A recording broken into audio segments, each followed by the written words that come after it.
낮은 광주리에서 하늘 영광을 빚으시는 하나님이란 제목을 가지고 함께 은혜를 나누고자 합니다. 여전히 고린도후서 11장은 이제 교회 사역자와 거짓 선지자들과의 갈등입니다. 교회 일을 여러분 방해하는 것은 어떤 것들이 교회 일을 방해하는 것 같아요. 교회는 외부적인 문제가 아니라고 그럽니다. 오늘날 우리 지금 여당 야당 시끄럽잖아요. 모든 패널들이 그래요. 외부적으로서 망하지 않습니다. 내부적인 문제로 망합니다. 나라도 마찬가지고 모든 것도 마찬가지입니다. 우리 안에 나의 내적 문제지 결코 외부적 환경의 문제가 아니다 그렇습니다. 이건 철학에서 그런 얘기를 하고 인문학에서 그런 얘기를 하고 심리학에서 그런 얘기를 하고 성경에서도 그런 얘기를 하는 것입니다. 바울은 이제 사역자 입장에서 거짓 선지자들이 바울을 모함하고 비방하고 당시에 이제 거짓 선지자들은 세상적인 것을 자랑으로 여겼죠. 뭐 화려한 요즘 같으면 스펙이라든가 또 뛰어난 언변술이라든가 또 유대인들 입장에서 보면 성전 그리고 율법 그리고 그들의 어떤 조상들의 전통 이런 거라고 볼 수가 있어요. 오늘날로 말하면은 세상 돈 명예 권세 이런 걸로서 자기를 자랑할 수가 있고 현대적 언어로 그걸 도덕주의다 율법주의다 이렇게 얘기를 하는 거예요. 윤리도덕주의다. 왜 그러냐면 끝이 없거든요. 내가 부자라고요? 부자 끝이 어디 있습니까? 내가 권력이 높다고요? 권력의 끝이 어디 있습니까? 내가 뭘 잘한다고요? 내가 잘한 끝이 어디 있습니까? 끝은 없다는 거예요. 그래서 하나님을 모르는 자들은 자기를 모른다 이렇게 정의를 하는 것입니다. 이러한 것을 성경은 이제 일찍이 니무롯이다 또는 네피림이다 또는 가인의 성이다 또는 바벨론이다 또는 선악과의 주체적 삶이다 이런 얘기를 하는 거예요. 이러한 것들이 우리 교회 일을 방해한다는 거죠. 하나님의 또한 바울의 입장에서는 사역자로서 그 거짓 선지자로 인해서 비방을 받고 또 모함을 당하고 그런 이제 배경 속에서 이 고린도후서 11장은 기록되어 있다 이렇게 할 수가 있습니다. 그러나 바울은 뜻밖에도 그들은 그러니까 복음이 없는 자들은 내가 얼마나 높은 성벽 위에 서 있는가 이것은 끝이 없다 그랬잖아요. 내가 정한 선일 뿐이지 세상 기준이 없는 거예요. 그래서 플라톤이 나를 만나기 위해서는 이데아라는 절대 근거가 있어야 나를 본다 그랬잖아요. 그러니까 하나님을 모르는 자들은 절대 나를 모르게 되어 있습니다. 그래서 그들은 끝이 없는 내가 얼마나 높은 성벽에 서 있는가를 자랑으로 여겼다는 거예요. 근데 바울의 기준은 누구예요? 예수님이에요. 내가 얼마나 예수를 닮았느냐. 그래서 바울의 자랑은 자신의 어떤 승전의 문제가 아니라 바울로도 자랑할 게 많았잖아요. 유대인, 로마인, 히브리인, 가말리엘 우손, 율법에 흠이 없는 자. 바울은 엄청 똑똑하고 대단한 사람이에요. 그런 걸 성경은 이야기하고 있지 않지만 우리가 뉘앙스로 보면 다메섹에서 그 스데반을 죽이는 군대장으로 있었잖아요. 그러나 바울은 그러한 것을 자기 자랑으로 여기지 않는다는 거예요. 자기의 약함을 자랑한다는 거예요. 우리는 우리 하나님 앞에 내 자신을 내놓으면 내놓을수록 나는 약해 보이고 작아 보일 줄로 믿습니다. 그래서 진정한 하나님의 사역자라는 것은 화려한 왕관이 아니라 우리 주님이 그랬던 것처럼 우리 주님이 교회를 향해서 자기의 모든 것을 내어줬던 것처럼 얼마만큼 주님을 위하여 또 주님을 닮기 위하여 또한 주님께서 몸된 교회를 세우신 그 교회를 위하여 내가 얼마나 고난의 흔적이 있느냐. 이게 진정한 교회 사역자들의 자랑인 줄로 믿습니다. 이처럼 하나님이 세운 사역자는 교회를 관리하는 기술자가 아니라는 거예요. 교회는 관리자가 필요한 게 아닙니다. 교회에 필요한 것은 교회를 가슴에 품은 아비의 마음을 우리 하나님은 갖기를 원하신 줄로 믿습니다. 당시에 거짓 선지자들은 자기들의 배경을 가지고 조금 전에 얘기했던 것처럼 그러한 어떤 스펙이라든가 또한 세상적인 조건을 가지고 자랑으로 자기들의 훈장처럼 여겼습니다. 그러나 하나님이 세운 사역자 바울의 측면에서 보면은 정신없는 말이라는 거예요. 세상 자랑 헛된 거라는 거예요. 나도 너희들처럼 자랑할 게 있다면 나도 자랑할 게 많다. 그러나 진실로 예수를 만난 자의 자랑은 하나님이 기준이 되고 하나님이 근거가 되기 때문에, 예수님이 근거가 되고 예수님이 기준이 되기 때문에 나를 자랑할 수 없다는 거예요. 제가 유행가 중에 가장 좋아하는 유행가 뭔지 알죠? 그대 앞에 서기만 하면 왜 이리 나는 작아지는지. 주를 알면 알수록 우리는 내놓을 것도 없어요. 내 죄만 드러날 뿐이에요. 죄가 드러난 만큼 우리는 하나님 앞에 은혜만이 고백할 수 있는 줄로 믿습니다.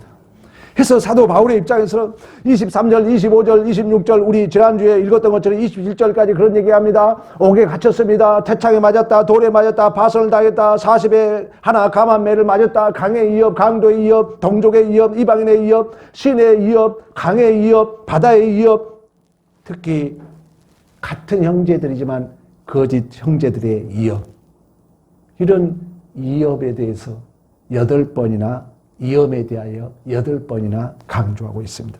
그러면서 27절 또 수고하며 애쓰고 여러 번 자지 못하고 줄이며 목마르고 여러 번 굶고 춥고 헐벗었노라. 그러나 이러한 고민이 여러분 하나님이 정말 주는 복이 있어요. 아직 확인 못했으니까 우리 다시 옷깃을 내밀고 이제 출발하면 됩니다. 하루가 1000년 같고 1000년이 하루 같습니다. 여러분 무엇 때문에 고민합니까? 하나님이 우리에게 복 주길 원하는 비법이에요. 바로 이러한 모든 고민이 내가 잘 먹기 위하여, 내가 잘 살기 위하여, 내 육신적 입신양면을 위하여 아니었다는 거죠. 오직 이러한 이런 모든 걸 고사하고 28절 날마다 내 속에 눌린 일이 있으니 교회를 위하여 염려하는 것이다. 건물이 교회 아닙니다. 여러분 구역을 위하여. 누가 약하면 내가 약하고 누가 실종하게 되면 내가 애타지 아니하였느냐. 하나님이 우리에게 주신 직분자의 사명입니다. 저도 이런 마음을 가져야 되겠지만 오늘 이 자리에 참여한 우리 모두는 다 중직자들이잖아요. 우리가 가져야 할 마음입니다. 사도 바울은 자신의 패배의 변명이 아닙니다. 오직 교회를 향한 그 목자의 필연적인 고통을 고백하고 있는 것입니다. 바울은 자신의 명예가 무너지는 것은 참을 수 있으나 교회가 미혹당하고 교회가 무너지는 것은 견딜 수 없었다는 것입니다. 그래서 일찍이 파출소 10개 짓는 것보다도 교회 하나 짓는 게 낫다. 여러분 교회가 그만치 중요하다는 거예요. 그래서 옛날 우리 믿음의 선배들은 제일 우선순위를 교회를 뒀어요. 그때 이 민족이 복을 받았어요. 그때 하나님이 이 민족을 엄청나게 복을 줬어요. 저도 그 마음을 저는 알아요. 우리 어머니들 다 먼저 하나님 앞에 바쳤어요. 집이 교회 근처 집이 다 교회 집이었어요. 왜? 그렇게 하나님 중심적으로 살았다는 것입니다. 저는 지금도 어린 시절이 기억나요. 저는 시골에 학교 가면요 항상 교회 앞에 야채 이런 것들이 새벽에 항상 쌓여 있었어요. 항상 첫 열매 교회 먼저, 교회 먼저, 하나님 먼저 이렇게 생각이 왔다는 거죠. 바울이 가진 마음이고 우리가 해보게 할 하나님이 우리에게 주신 사명인 줄로 믿습니다. 즉 하나님께서 세운 사역자는 교회를 잘 관리하는 행정가가 아니라는 것입니다. 진실로 교회를 가슴에 안고 사는 사람, 주의 마음을 갖는 사람인 줄로 믿습니다. 포사이드 선교사 얘기 내가 자주 했잖아요. 저도 그 길을 가보지 못했어요. 그런데 엊그제 우리 헌신회에 들렸던 목사님이 광주에 갔다 와가지고 나한테 그 얘기를 하는 거예요. 광주 가면은 최홍종의 길이 있다는 거예요. 최홍종의 길이. 근데 그걸 나는 이제 복음의 미시다 우리나라 선교사 역대 얘기를 봤더니 그 최홍종 얘기가 나오더라고. 나는 거기에 최홍종의 길이 있는지 몰랐어요. 그럼 포사이드 선교사가 목포로 복음을 증거하러 갔다가 광주에 옵니다. 오다 보니까 저 논바닥에 어떤 사람의 시름소리가 들린 거예요. 벌써 몇백 년 전이잖아요. 걔 가봤더니 가만히에다 나병 환자를 버려놓은 거예요. 근데 선교사가 그 나병을 데려다가 정성껏 보살핍니다. 그 모습을 보고 광주의 최홍종이라는 사람이 전 재산을 내놔요. 이 나환자들을 위하여 치료할 수 있는 곳을 만들려고. 그게 예양원이에요. 그게 여수 예양원이에요. 그게 이제 여수로 이사 갔죠. 거기에 이제 그 후배로 누가 탄생해요? 소장훈 목사가 탄생한 손양훈 목사가. 교회의 사명이 그렇다는 것입니다. 우리가 교회 잘 관리자가 아니라 진실로 아베의 마음을 가지고 한 영혼을 천하도 귀하는 마음을 가지고 영혼을 사랑하는 마음으로 바울이 수없는 배고픔과 흙었음과 매맞음과 굶주림과 수없는 위협을 당했지만 나에게 그런 것은 아무것도 아니다. 나에게 눌린 것이 있으니 오직 교회를 향한 염려다. 우리 주님의 마음이며 우리가 회복해야 할 마음인 줄로 믿습니다. 그럼 이러한 주님 앞에 선다면 우리는 결코 우리의 강함을 자랑할 수 없다는 거예요. 우리의 약한 것뿐이에요. 주님을 근거하면 우리는 한없이 부족할 뿐이에요. 내가 강하면은 하나님은 침묵하십니다. 내가 약하고 내가 부족함만 알고 주님 나를 도와주셔야 하면 하나님이 그때부터 나를 붙드시고 일하실 줄로 믿습니다. 바울은 가말리엘 문화생의 학벌을 가지고 있었습니다. 로마 시민권을 가지고 있었습니다. 그러나 그런 걸 주어로 쓰지 않았다는 거예요. 나는 약한 자야. 세상은 강함을 자랑합니다. 그러나 바울은 약함을 자랑함으로 세상의 가치와 세상의 질서를 바꾼 줄로 믿습니다. 세상은 있는 걸로 자랑하고 세상은 강한 것으로 힘으로 권력을 세우려고 할 때 사도 바울은 아니야. 나는 자랑할 것이 없어. 나는 주님 앞에 내놓을 것이 없어. 나는 약한 것뿐이야. 우리 주님이 도살장에 끌려가는 양처럼 입을 열지 아니하심으로 완전 세상 질서를 바꾸셨던 것처럼 높고 높은 보좌를 버리시고 종의 영체 사람의 영체를 가지고 이 땅에 오셔서 죽기까지 복종하심으로 말미암아 만물이 그 발 아래 무릎을 꿇음으로 하나님 앞에 영광이 되었던 것처럼 우리 주님이 십자가상에서 얼마나 약함을 보여주니까 만왕의 왕으로 오신 분이 침뱉음을 당해요. 만왕의 왕으로 오신 하나님의 아들이 옷벗김을 당합니다. 만왕의 왕으로 오신 하나님이 뺨을 맞아요. 만왕의 왕으로 오신 하나님의 아들이 조롱을 당하고 핍박을 당합니다. 만왕의 왕으로 오신 그 주님께서 창에 찔림을 당합니다. 피를 쏟으십니다. 물을 쏟으십니다. 그러면서 아버지 저들의 죄를 알지 못하나이다. 저들을 용서해달라 기도합니다. 자기의 힘을 자랑하지 않습니다. 그런 말 한마디면 돌을 떡으로 만들 수 있습니다. 말 한마디면 돌을 아브라함의 자손을 만들 수 있는 능력의 하나님이었습니다. 그러나 기꺼이 도살장에 끌려가는 양처럼 입을 열지 않습니다.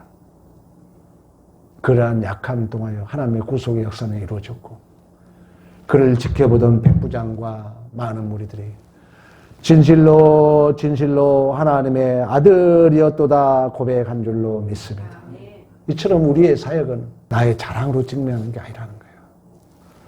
그래서 31절 주 예수의 아버지 영원히 찬송할 하나님이 내가 거짓말 아니하는 것을 아시느니라.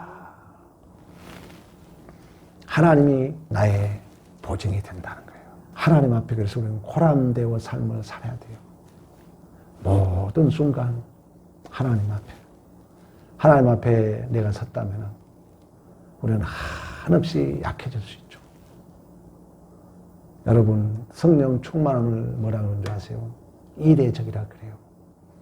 근데 존 오웨이 목사는 어떻게 예를 드냐면 아버지가 아들을 업고 가는 그런 모습으로 이례적이다 그래요. 내가 강하면은 아버지가 나를 업고 갈 수 없죠. 내가 약하기 때문에, 내가 부족하기 때문에, 내가 진실로 하나님 앞에 내놓을 것이 없다는 고백을 했을 때 하나님은 우리를 업고 가는 줄로 믿습니다. 이처럼 하나님은 우리의 인생에 가장 숨기고 싶고 가장 참 창피한 장면을 구원의 무대로 바꾸신 줄로 믿습니다. 하나님은 세상의 성벽을 오르는 성벽관보다 광주를 타고 내려가는 순종을 더 귀하게 여기신 줄로 믿습니다. 오늘 본문은 사도 바울의 자신의 약함을 자랑하면서 마지막 얘기가 뭡니까? 이제 다메섹에서 군대장이 바울을 가두는 거예요. 근데 바울이 들 창문을 열고, 여러분은 어떻게 생각하세요? 내가 하나님의 자녀라면 누가 우겨쌈을 당하면 우리는 뭐야? 누가? 나야? 아마 싸우고 내 오름을 증명했겠죠. 근데 바울로서는 당시 여러분 알죠? 바울이 어땠다는 거 알죠? 혈기가 등등해가지고 스데반을 죽인 자잖아요. 군대장이었잖아요. 로마 시민권을 가지고 있었잖아요. 충분히 맞설 수 있어요. 충분히 말로 해명할 수 있었어요. 근데 바울은 늘 창문을 열고 광주를 타고 도망간 줄로 믿습니다. 이건 바울로서는 가장 자기 제자들이나 자기 동료들 앞에 내놓을 수 없는, 말할 수 없는 가장 수치스럽고 가장 약한 모습으로 오늘 성경은 말씀을 하고 있는 거예요. 이건 다 배경이 있는 거예요. 하나님의 계시적 차원에서. 당시에 로마에서는 적의 성벽, 이렇게 벽을 타고 올라가서 그 벽을 넘어선 자를 최고의 영으로 여겼어요. 그래서 성벽관이라는 훈장을 주었어요. 여전히 세상은 올라가는 자를 승리자로 부른 줄로 믿습니다. 그러나 바울은 복음을 위하여 당시의 로마, 당시의 사회 분위기는 올라가는 자가 승리였다는 거예요. 그러나 사도 바울은 초라한 광주를 타고 내려오게 되었다는 거예요. 이것은 단순하게 기록되는 것 같지만 누구 모습을 그려주고 있습니까?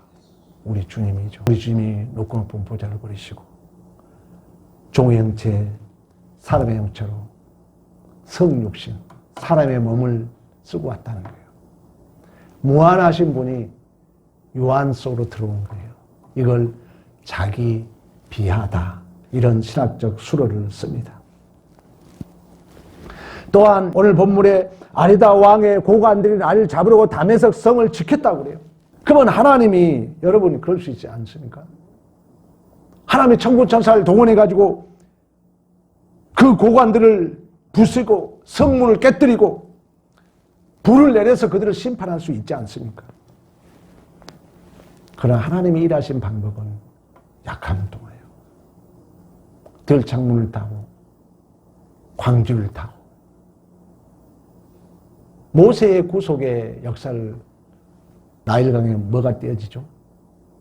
광주리. 오늘 보면 광주리야. 내 힘이 쓸 수 없는 태바, 무동력성, 노도 없고 돛도 없고 전동기도 없는, 그게 바로 노아 방주잖아요. 노아흐, 진정한 거기에 뭐가 있는 거예요? 안식이 있다는 거예요. 우리 주님이 만구에서 태어났던 것처럼 하나님이 이렇게 약한 모습을 통하여 하나님의 구속의 역사를 이루어 가신 줄로 믿습니다. 또한 이렇게 그 로마 군인들이 지켜섰음에도 불구하고 가장 약한 방법으로 그를 구출했다는 것은 세상의 힘이 결코 하나님의 교회를 이길 수 없음을 보여주고 있는 줄로 믿습니다. 그러므로 바울이 탄 광주리는 숙취의 상자가 아니었다는 거예요. 여러분들이 무능해 보이고 내가 바보스럽게 되고 내가 참아야 되고 내가 멸시당하고 우리 못 견디잖아요. 그게 여러분 수치가 아니라는 거예요. 그게 그리스도의 죽으심의 동참하는 십자가의 요람이 되는 줄로 믿습니다. 그런 방법으로 하나님이 이래서 간다는 거예요. 내 어려움을 증명하고 내 강함이 나타나고 내 똑똑함이 아니라 오직 예수의 마음이에요. 예수 닮음으로 이래 가요. 복받는 비결이라니까요, 여러분. 하나님은 절대 옳았다 틀렸다로 우리를 평가하지 않습니다. 예수의 마음을 가지고 있느냐. 다윗이 그렇게 범죄했잖아요. 하나님, 나는 제 중에 잉태한 자예요. 하나님, 나를 쫓아내지 마세요. 하나님, 나는 하나님이 필요합니다. 그런 사람이 용서해요. 그러나 옳았다 틀렸다 따진 사람은 바로 쫓겨냅니다. 바리새인들 서기관들 하나님이 책망합니다. 그러나 하나님 앞에 용서를 구하는 자, 하나님 앞에 예수의 마음을 갖는 자, 하나님 앞에 나는 하나님의 은혜가 필요해요, 이러한 낮아진 자, 겸손한 자, 하나님은 그를 오라고 그래요. 그를 도와줘요. 여러분, 탕자와 아버지는 너무나도 잘 알고 있잖아요. 왜 아버지 저 같은 나쁜 놈을, 야, 내 것이다, 내 것이잖아. 저는 죽었다가 왔잖아. 잃었다가 찾았잖아. 현장에서 가늠하다가 잡힌 여인들을 우리 주님은 책망하지 않습니다. 그때 난리친 율법주의자들에게 너도 죄 없어? 너 죄 없으면 돌로 쳐. 우리 주님의 일하시는 방법이에요, 여러분. 우리가 어떤 환경에 있다 할지라도, 어떤 조건에 있다 할지라도 나의 약함을 아시고 하나님의 은혜가 필요합니다. 예수 닮는 자, 예수 닮고자 하는 자. 오늘 바울이 수없는 헐벗음과 굶주림과 매맞음과 배고픔이 있었지만 나에게 눌린 것 한 가지, 오직 교회를 염려하는 마음을 가지던 것처럼. 여러분, 하나님은 성적을 보고 평가하지 않아요. 관계로 평가한대요. 관계. 여러분의 실력은 뭐냐? 관계를 잘 유지하는 거예요. 여러분의 신앙의 믿음은 실력은 뭐냐?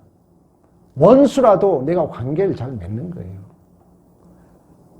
내가 어려움을 인해서 관계를 깨지면 그건 영혼을 죽이는 거예요. 그래서 하나님은 관계로 평가한다는 것입니다. 그래서 하나님은 교회를 관리자를 세우는 것이 아니라 이러한 아비의 마음을 주셔서 사람을 안고 용서하고 예수의 마음을 갖는 자들을 교회의 사역자로 하나님은 세우기를 원하신 줄로 믿습니다. 사랑하는 성도 여러분, 세상은 우리가 더 높은 성벽을 쌓고 남들보다 먼저 그 성벽 위에 올라가 깃발을 꽂으라고 우리를 유혹합니다. 그러나 하나님은 때때로 우리를 광주리에 담아 성벽 아래로 낮추십니다. 그 광주리는 여러분의 어떤 사건일 수 있어요. 내 뜻대로 안 되는 어떤 일일 수 있어요. 그게 우리 지난주로 뭐라 했어요? 인큐베이터라고 했잖아요. 그걸 인문학이나 철학에서는 사건이라고 그래요. 그 사건이 뭔가 나에게 메시지를 준다고 그래요. 나에게 흔들림을 준다고 그래요. 내 고정관념의 공백을 만든다고 그래요. 그걸 진리라고 그래요. 여러분들이 말씀을 이렇게 안 받아들이잖아요. 절대 안 변한다 그래요, 인문학에서는. 내가 이 설교 말씀을 안 받아들이잖아요. 그 사람은 안 변한다 그래요. 왜? 이 말씀이 안 들어가면은 여전히 우리는 내 울타리에 산다는 거예요. 내가 안 변해요. 그래서 인문학에서는 흔들림을 진리라 그러는 거예요. 내 고정관념, 얼마나 우리 고정관념 셉니까? 근데 이것은 내가 만든 고정관념도 아니에요. 세상이 비추는 그 규범된 규범에 이미 정해진 울타리에 내가 갇혀있을 뿐이에요. 가짜에 속아 있는 거예요, 내가. 말씀을 받아들이지 않으면 그 가짜 울타리에 갇혀 사는 거예요. 그걸 함으로 풀면 지옥이라고 그럽니다. 지옥. 나도 안 넘어가고 다른 사람도 못 넘어게 하고. 근데 우리는 이제 성경을 보고 나니까 우리에게 광주리, 고센이란 낯선 어떤 정황이 그런 데서 나를 구출한다는 거예요. 그래서 오늘 본문에 이 광주리를 통해서 하나님은 우리를 내리신다는 거예요. 높아지고자 하는 마음을 우리를 내려요. 낮아지게 해요. 겸손하게 해요. 예수 닮은 마음을 갖게 한 줄로 믿습니다. 여러분, 우리가 성벽 위에 서 있을 때는 하나님이 필요 없이 보입니다. 여러분, 내가 필요한 것이 없고 내가 높은 자리에 있으면 하나님이 필요 없이 보입니다. 그러나 내가 내려와 있을 때는 아까 얘기했던 것처럼 나를 낮추는 나의 약함을 확인하는 그 광주리 안에 있으면 비로소 하나님의 필요함을 느껴요. 그리고 내가 하나님을 붙들고 있음을 발견해요. 그걸 성경은 뭐라는 줄 아세요? 형통함이라 그러는 거예요. 성경의 형통함은 아무 문제 없는 게 아니에요. 내가 부족함을 알고 나의 연약함을 알고 하나님 붙들고 있는 상태를 형통함이라 그러는 거예요. 내가 아무 문제 없고 올라가 있으면요 하나님의 필요를 못 느껴요. 그래서 형통함이 아니에요. 그래서 우리 주님이 광야로 이끌잖아요. 너가 배부를 때, 너가 풍부하게 될 때 하나님을 잃어버릴까 염려하노라. 그래서 하나님 우리에게 없는 곳으로, 우리에게 약함이 자각되는 곳으로, 우리에게 하나님의 도움이 필요한 그 내리막길을, 그 광주리에 우리를 때로는 가둘 때가 있다는 것입니다. 그러나 그 광주리는 나를 가둔 것이 아니라 나의 교만을 벗기고 하늘의 영광을 담기 위하여 하나님이 예비한 그릇인 줄로 믿습니다. 그렇다면 여러분, 낮은 광주리 신앙을 오늘 우리들의 삶에서 실천하기 위하여 세 가지 여러분들에게 결단을 요구합니다. 첫째는 우리의 자존감을 대개 일반인들은 비교의식에서 찾는다고 그래요. 윤리도덕주의는 뭡니까? 내 기준이 너보다 높다는 거거든요. 이건 가짜라는 거예요. 하나님 앞에 내 자존감을 찾으라는 거예요. 그러니까 이런 비교의식에서 오는 훈장을 버리고, 교회에는 여러분 관리자가 아닙니다. 진실로 성도를 가슴에 품는, 우리 바울이 고백하고 있는 것처럼 나에게 이런 거 모든 걸 고사하고 눌린 게 하나 있는데 교회를 염려한 거다. 여러분 진심입니다. 여러분이 확인할 거예요. 교회에 내가 소홀히 하고 교회에 무관심한 만큼 하나님도 내 존재를 무관심합니다. 여러분, 내가 목사해서 그런 게 아닙니다. 여러분 꼭 복 받으셔야 돼요. 교회가 하나님이 몸이니까. 교회를 세우기 위하여 우리 주님은 자기의 생명을 바치셨기 때문에. 그래서 여러분들이 그 교회를 이해한다는 것은 내 자신도 중요하지만 우리 구역원들, 여러분 주위에 한 사람 누군가라도 내가 멘토로서의 사명을 감당해야 될 줄로 믿습니다. 두 번째는 나의 자랑거리로 주어를 내세우지 말고 나의 약함을 인정하고 하나님이 주어가 되도록. 역절의 반절을 우리 하나님 쓰고 계십니다. 그 역절의 반절은 단순해요. 뭐가 바뀌는 거예요? 주어가 바뀌는 것입니다. 하나님이. 자주 여러분 습관적으로 얘기하세요. 하나님이. 교회 안에서 이야기할 때 하나님이 말 안 나오면 100% 죄짓고 있습니다. 그 사람은. 잘 들어봐요, 여러분들이. 교회 은혜로운 얘기를 많이 한 사람은 주어가 하나님께서. 하나님이 빠져버리면 분명히 그 사람은 불평하거나 비판하고 있는 것입니다. 하나님이 주어가 되면 우리 안에 원망이 사라집니다. 불평이 사라집니다. 우리 하나님은 우리의 반절의 역절의 드라마를 쓰고 있는데 가장 중요한 것은 주어가 하나님으로 바뀌는 줄로 믿습니다. 마지막, 여러분 광주리의 시간이 있다는 거예요. 나를 낮추고 나에게 뭔가 멈춰있는 것 같고 다양한 사건들이 있다는 거예요.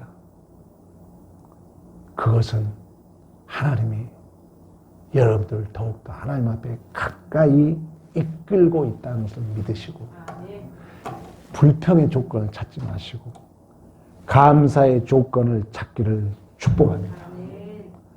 오늘 바울의 광주리, 약함, 초라함, 이해되지 않는 사건, 그것이 진정한 복음의 진리를 위한 통로였듯이 이제 여러분들이 이러한 말씀을 갖게 되면 여러분의 약함 또한 하나님의 영광이 통과하는 유일한 통로가 될 줄로 믿습니다. 내가 무시당하고 내가 약해 보이고 내가 뭔가 안 된 것 같고 하나님께 인도하는 통로라는 거예요. 하나님께 인도하는 하나님의 예비한 그릇이라는 거예요.